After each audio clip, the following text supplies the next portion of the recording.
Hey there folks, Luke here with the Outdoor Gear Review. I hope you're all doing well. Today for this episode we are discussing the long walk back. The stealth overnight adventure. This is after the camp. Go ahead and get comfortable, grab yourself a hot cup of coffee, maybe some tea. Let's go ahead and get started. To begin here, let's just hit some highlights on this trip. 26 miles, stealth camping, middle of nowhere. We were skirting around a city. There were people involved in this adventure that you guys did not get to see, that I also didn't get to discuss, which I'll tell you about more here in just a minute. Very, very intense moments. Some of it was quite stressful. The bushwhacking was intense. It really was. It was very difficult. All of this we'll talk about and go into more detail. Now, let's just go ahead and discuss the storm that came in. Of course, it was not what it was forecasted to be. We were supposed to get snow, and it was supposed to turn into sleet later that afternoon. We woke up with sleet, and it turned into freezing rain within an hour and poured the entire time. My camera was 100% iced up during that trip. I was iced up. I was wet. Yes, we had 26 miles to hike, and we did it in pretty good ease, really. It wasn't too difficult, even with the ground being iced up the way that it was. Just slow and steady, watch the footing. It's all about your footing. You don't step on roots, you don't step on rocks. If you do step on them, you make sure that you have the right angle to put your foot down, put the pressure on so that you don't slip off. So yeah, it took us a little bit more time, but all in all, it was a fantastic trip. We accomplished what we wanted to do, and I have to say that I had a ton of fun with this trip. This was some of the most fun that I've had in a long time. Yes, some moments were very, very stressful. Now, when we started out, we had to do about 4 or 5 miles, don't remember the exact number, and that was on an old road that kind of skirted alongside of another road. So that was very, very easy. I thought I heard people at one point in time. I was wrong. Maybe it was a passing car. I'm not sure. But that first section was about 4 or 5 miles. We took the next section, which was another mile. And then from there, we got off that road and went up on top of a mountain into the woods. Very, very thick rhododendron, almost a jungle. And from there, it got intense. It got stressful. It became very, very hard work. By the time I finished that leg, that portion, I was beat all to hell. And sorry, folks, but that is the truth. My legs were absolutely busted up. I had a number of bruises and scrapes. My shirt was full of sticks, twigs, dirt, leaves. So were my shoes. I was also very, very hot. I had basically gone into the woods, and it became so thick that there were points in times where I was having to crawl on my stomach to get underneath like limbs and stuff like that. There was one point where I was at a creek and I had to cross it, and the only way to get through it without just getting soaked, without sinking into the mud, was to walk on top of this fallen tree. And the tree itself was at a pretty good angle, so it was fairly steep. And also, alongside of this tree is just tons of rhododendron that had started growing around it. So it was very difficult, very technical. As I'm going down that tree, and thank goodness I had my camera in my backpack, I probably would have lost it, thrown it, busted it, who knows what. As I'm going down, my foot gets entangled into this rhododendron. So I start to fall forward like this. And basically, I had to use every muscle in my core to prevent my head from smashing right into that tree. So I go over and I'm just like, "Ugh," and just barely stop right at the last moment. I mean, just inches away from smashing my face right into that tree. So, yeah, I mean, it was intense. By the time we got done bushwhacking, it was dark. And I had to just take about 10 minutes. I took my gear off and I just walked around and cooled off. I was very, very wet. And that's not what I wanted. But to get out of that mess, I had to push myself. I had to go faster. It was getting too dark. I did not want to spend the night inside of that thick forest. I mean, I would have just... There would be no easy place, comfortable place to relax. And, I mean, I couldn't have navigated that at nighttime. It was just way too thick. So, yes, very difficult, but also at the same time, very rewarding, very fun. I like testing my abilities, and that definitely did test them. The entire time, I had a mountain in the background that I used to follow for, rough navigation. I knew that if I headed towards that mountain, eventually I would cross into a field and then cross that road, and that's what I needed to do. So everything worked out well. Once we got to that road, it was pretty dark, and we had to run that road for about 2 miles. And that was very, very tricky. I cannot lie. Lots of vehicles cruising around. There were lots of times where I had to jump into this ditch just so I didn't get seen. Luckily, it was dark and I could see those lights coming, so if there wasn't a good place to get off, I could take off running and make it behind a tree. I can make it behind a rhododendron bush. I can lay down inside of a ditch. All these things that I had to do not to be seen. And really, with that trip, that's one of the things that I'm the most proud of, is that I was able to do that entire trip, the entire 26 miles, and I wasn't seen at all, not once. And I'll tell you more about that, just how impressive that is later on. Now, with that trip, we got started about 3 o'clock in the afternoon, and we completed the night portion, basically to the point where we can camp. And that was about 9:30, 10 o'clock, so it definitely took some time. And that was a long way to go. It was about 10 miles altogether. Where we camped at was a beautiful place, and I figured that I would be alone for the night, but that is not how it worked out. I was able to camp on top of this mountain. It's fairly wide at the top, fairly flat as well, and there's a road that goes along the bottom of this mountain. And luckily, I was up high enough and deep enough into the middle of that mountain where I could use my headlamp, and those vehicles that were cruising around the mountain couldn't see any light. Very, very important. I really want to tell you guys about what I experienced when I went to bed. But before we do that, yes, we had an awesome meal. We had that stew, that termat meal. Fantastic. Added extra water to it. Drank it right out of the bag. Fantastic. Kept me nice and warm. And it was really good that I was able to eat before I went to sleep, because when you have that food inside of your body, it takes energy to burn up that food, to digest that food. So your body stays nice and warm. That's why when it's really cold, I like to eat before I go to sleep. That way I have something inside of my gut that my body is working with, and I stay warmer. So, yeah, awesome meal.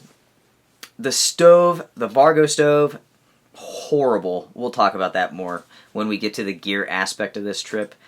But, yeah, not good. Our shelter, very, very simple. We used a bivvy.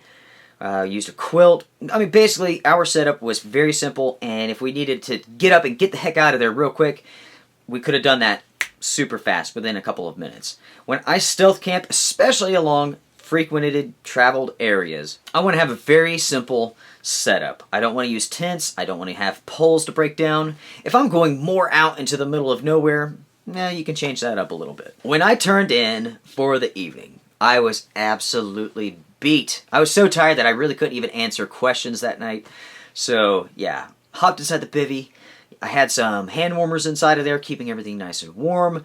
Had that quilt, just pulled it up, and I just laid there probably for about 20 minutes before I fell asleep, just staring at the stars. It was perfectly clear, and I saw some amazing shooting stars that night, just screaming across the sky.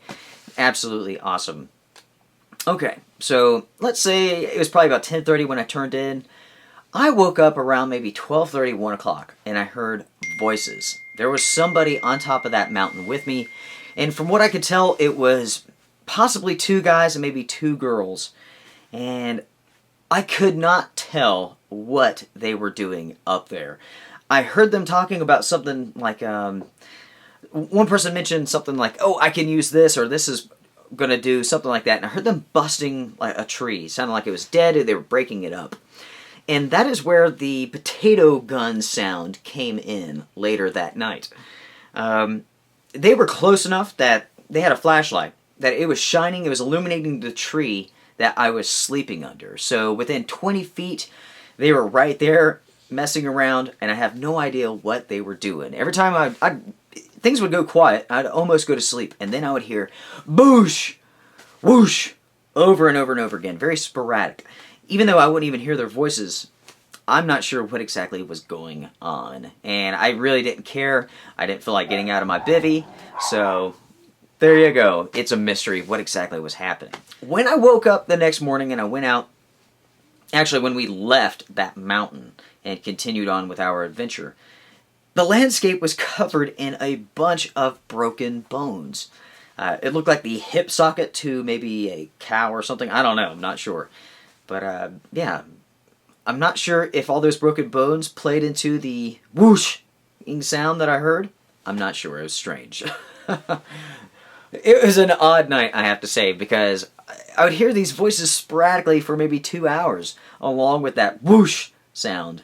And luckily, I was so tired that I just slept through it. In the morning when I woke up, you guys may have noticed that I didn't yawn, and that's because I just slept so dang good. Man, that was an awesome night's sleep, no doubt. Now, when I woke up, I had some coffee, I heated up some water, and that water was the ticket. That was super duper nice. It was nice and cold, soaking wet sort of morning, so having that warm water to drink, having that warm water to brush my teeth with, definitely warmed me up. It kind of just got the day off to the right start for me. So we packed up, we headed off, and we finished up the 15 miles in pretty good time. We finished late in the afternoon, and it was just awesome. Just really, all in all, it was a great trip. Now, I had a couple people comment on the video itself, and they were saying, like, Luke, you can't possibly be happy all the time. And I'm sure that's how I came off in that video. But, you know, and the truth is, I was happy the entire time, even when the conditions were miserable, even when I had shoes full of dirt and a shirt full of sticks, and I was uncomfortable in that regards. I still had an absolute blast. And really, I have to ask you all this question.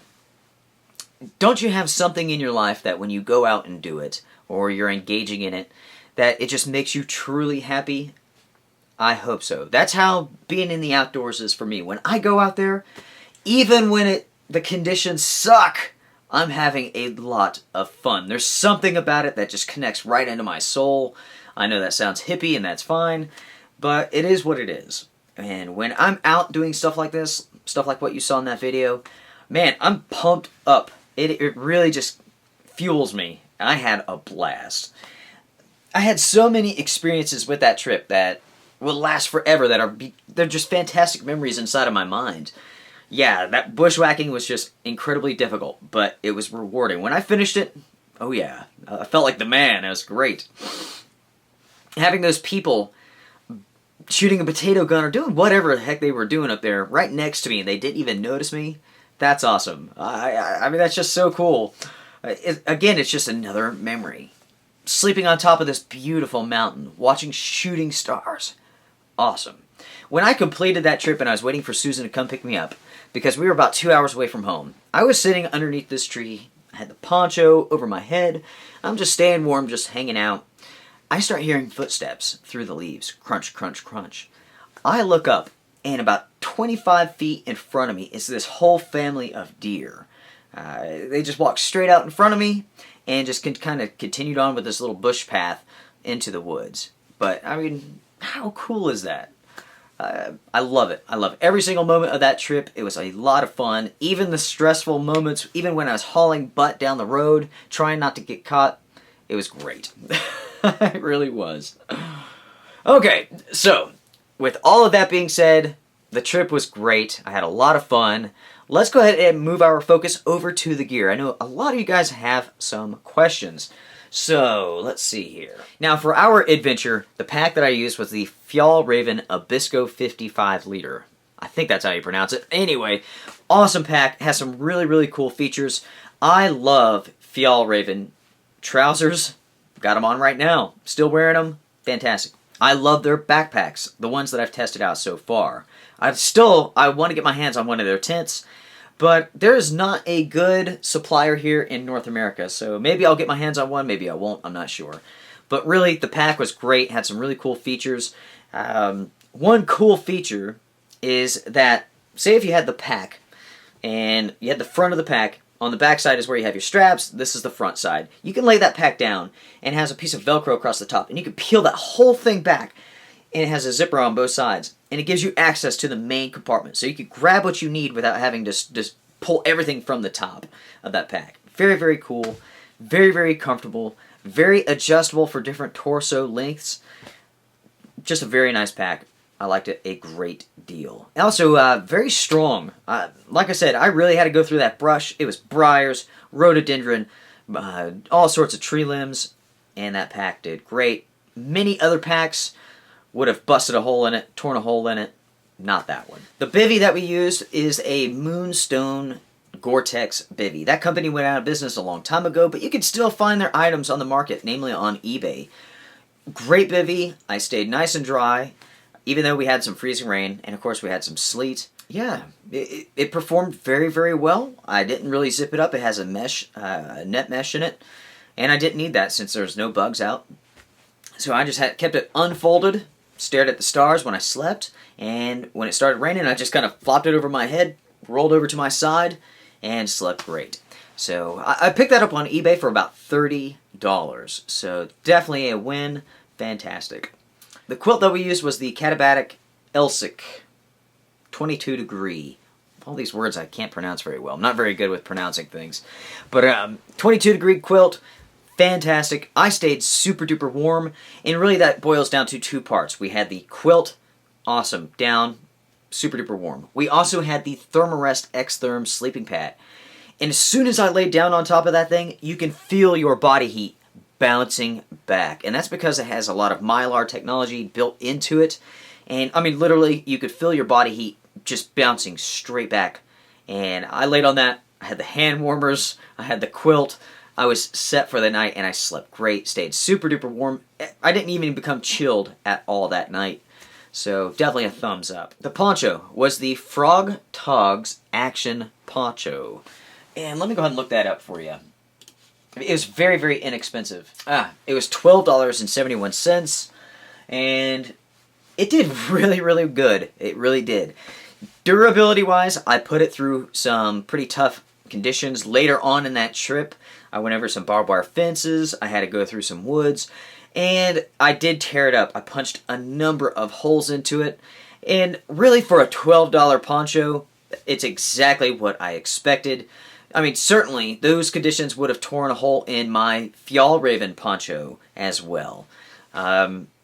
Yes, there is a difference in the material. The Fjallraven poncho, to me, is a much nicer product, but the price is, I don't know, 100 times higher than this Frog Togs one.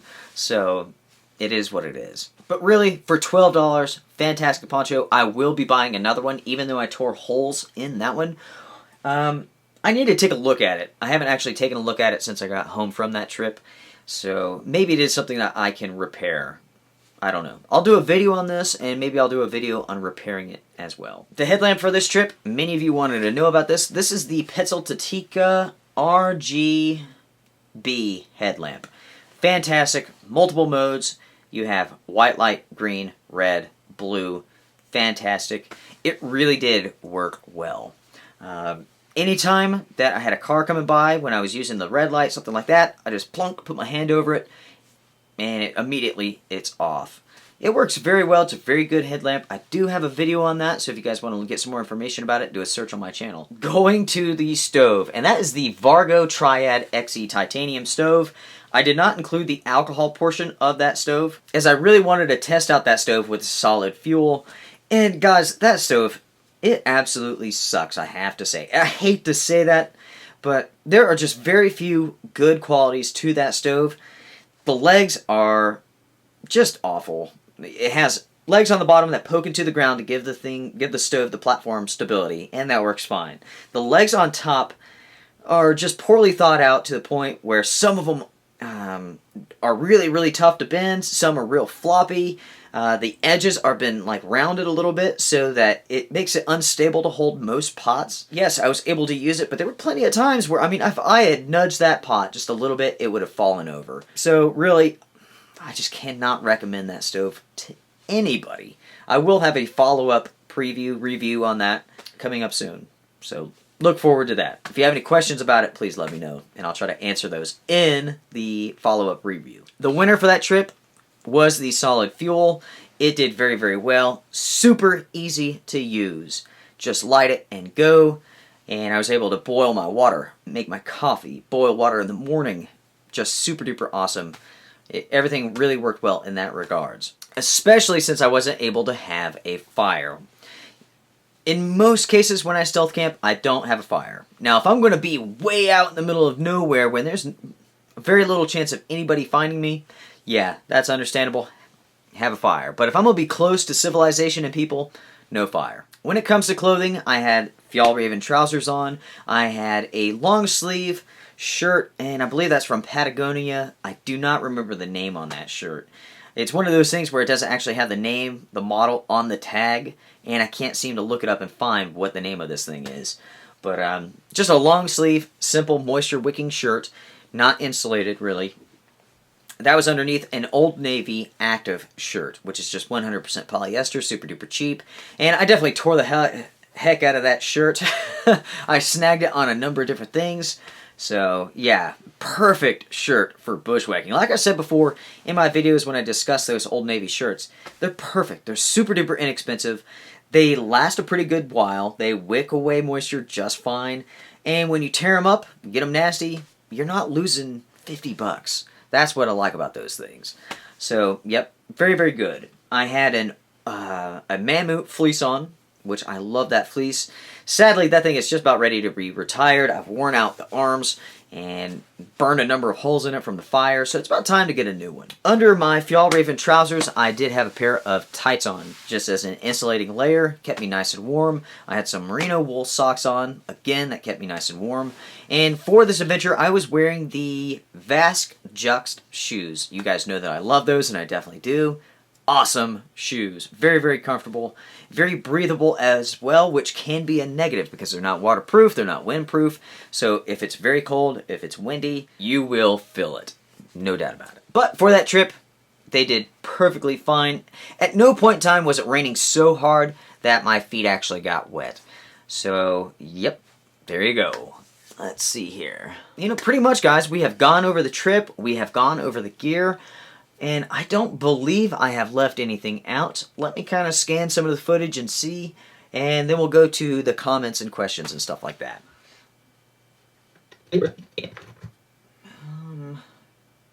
It was such a beautiful day. It really was.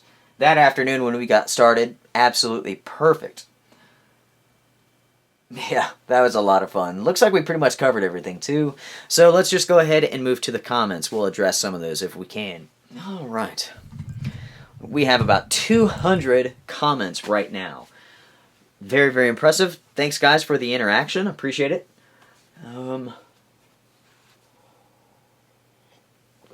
Soren says that the video was very interesting and he appreciates all my effort that goes into making these videos. And you guys are so very welcome. It's an absolute pleasure. I absolutely love it. I love the adventure. I love sharing it with you all. And I speak with so many people every single day who have been influenced by the Outdoor Gear Review, who have gained some knowledge, gained some confidence, have changed their lives. That's what it's all about. So I appreciate you guys. Thank you very much. One thing that is very clear from all the comments is that stealth camping is just as popular around the world as it is with me. I like it a great deal, but I do my best not to break any laws. I think that's important. And, I mean, it sounds like you guys do this on a regular basis as well. So, be careful. Have a great time. Don't break any laws. Cheers. Richard says that he's been stuck in a hotel here for 5 weeks because he's doing some pilot training. And my videos have been kind of keeping him going. He's been missing the woods. So, that's pretty cool. Have fun when you get out there again, my friend. Maybe I can get a free airline ticket. Fly me somewhere. One of the viewers, his name is Tony. He had a spinal injury just like I have, and he's making his way back. He has a little bit of a limp still, but that hasn't stopped him from getting out there and having his own adventures. So, more power to you, buddy. You know, with guys like us, with people like us, there's women included too, with injuries, you really just have to learn how to work around them. Now, one thing in my videos that you guys may have noticed is that, like, sometimes when I'm talking, I will breathe and almost like hold my breath. Kind of like this, something like that. You often hear that when I'm doing things in my videos. And I do that. It's a way of breathing that I can strengthen my core. So if I'm doing something and my back starts to hurt, I can kind of hold my breath, I can tighten everything, and that makes it a little bit easier for me to do things. Especially when I'm bending over, I can just kind of use my breath to kind of hold my diaphragm and everything together, my core, and it prevents my back from hurting. So that is why I do that. Really, we all have issues. We all have to learn how to work around them. And that's my case. That's the case with Tony. That's the case with you. So, Tony, my friend, you're awesome. Good work for pushing past your injuries. He says that his daughter hums the guitar tune that I sometimes play in my videos. That's pretty awesome. Aaron says that he cannot wait for the next trip, and it is definitely coming up soon. I haven't fully decided what we're going to do yet. I have some property to show off to you guys soon, so we're going to definitely integrate that into our next trip. Might do a car camp, like a vehicle camp video. That would be pretty fun. It's about time. We haven't done one of those in about a year, so yeah, we'll see. Andrew says that he likes the Fjallraven pack. It's a great pack. I really do like it. To be honest with you guys, every once in a while I wear these, and it's because I freaking need them to see stuff.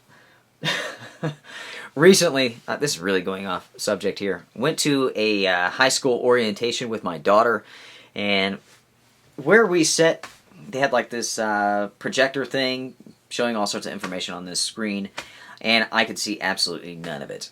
So I really need to wear these a little bit more often. When I'm out backpacking and stuff, I really don't need them. I see fine enough, you know? But when it comes to reading things, I kind of need it. Mike says that he just got back from an adventure with his 2 boys on the Appalachian Trail. Hey man, I hope you guys had a blast. Tell the kids hey for me. A number of people made comments about the bone that we found on the ground. A lot of people said that was the bones from somebody else who had done some stealth camping out there. That's pretty darn funny. It might have been. I don't know. Woods Trekka, he says that he really appreciates the channel, and especially how the channel is really split between 2 different areas. You have the pure backpacking and hiking, and you also have the bushcraft elements as well. And really with this channel, I try to really focus on a wide spectrum of different categories. Backpacking, hiking, bushcraft, survival to an extent, and so on, because all of these areas really are intertwined together. There's not one area that really is so different from the others that you can't take those elements and use them. So that is why I like to focus on all those areas, all those different categories, because really they really are like that. They're all intertwined, and I use my wealth of knowledge from every single area with everything that I do on a daily basis. And it's really all about problem solving. That's really when those skills come together. So there you go. But yep, I appreciate your comment, my friend. There are a number of comments about the camera, about how good the video quality was. There was one individual who commented about how bad the audio quality was. And that was from using the GoPro, which is bizarre because I said, hey, I have to switch over to the GoPro. The GoPro's in a waterproof housing. Trust me, the sound quality that we had in that video is pretty dang good for having a waterproof housing on a GoPro. So people are funny. That's how it goes. Every once in a while, I do get negative comments on my channel, and I usually enjoy them a lot. If you're going to do YouTube, if you're going to put yourself out there, there are going to be criticisms. There are going to be people who are, oh, let's just call them special. There you go. That's how it works. So, but really, with the outdoor community, 99% of the people are just top-notch people who I am proud to call my friends. That is what Strength and Honor is all about. And like I said, most of you guys have it, which is very, very cool. But anyway, the video quality, very good. I will be doing a video actually on this new camera so you guys can see what I'm working with here. So, coming up soon. Andrew wants to know, have I ever been close to getting caught? And I was that night. When I had those people within like 20 feet shining a flashlight right above my head, I was almost caught. I've done stealth camping all my life, and really, I've never had an issue. I have been busted before just sleeping on the side of the road, and I've never had a problem. I mean, you're not tearing anything up, or that's how I am anyway. I'm not burning things, so it's just not an issue. Now, if you go onto somebody's property and you start busting up trees and you have a big old fire, I mean, yeah, some people are going to be upset. Stay off of no trespassing land if you see a sign. If it's private property, stay off of it. There's no point of pushing your luck. There's always a little bit further down the road where you can find something that's suitable. I tell you what, my friends, we'll just go ahead and end it there so this video is not super long. I do want to thank everybody for watching, for commenting, for supporting the Outdoor Gear Review. You guys are absolutely terrific. I appreciate just all the support. Thank you so much. If you guys have any questions for me, please feel free. Drop me a line, let me know. Make sure to like, comment, share, subscribe, all the good stuff. And I'll see you guys around. Strength and honor, my friends. Be well.